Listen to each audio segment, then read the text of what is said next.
V Evropi je trenutno 5,5 milijona brezposelnih mlajših od 25 let, kar pomeni, da je stopnja brezposelnosti med mladimi skoraj 23-odstotna. Ponekod, denimo v Španiji in Grčiji, je položaj še slabši, tam je brezposelnih več kot 50% mladih.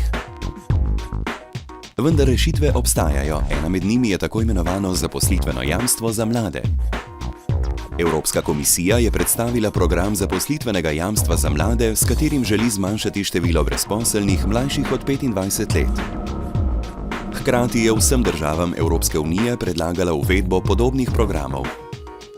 Z zaposlitvenim jamstvom za mlade ne bi nihče ostal izključen. Države EU naj bi zagotovile, da se vsakemu mlademu Evropejcu vsaj 4 mesece po zaključku šolanja ali prenehanju delovnega razmerja ponudi delovno mesto, vajeništvo, pripravništvo ali dodatno izobraževanje.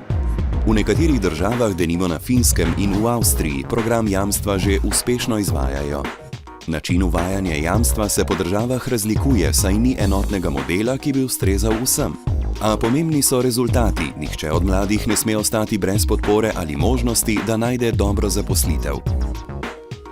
Evropska unija pomaga državam pri uvedbi programa in njegovem izvajanju. Pomagate lahko tudi vi, in sicer tako, da ga podprete in promovirate v svoji državi.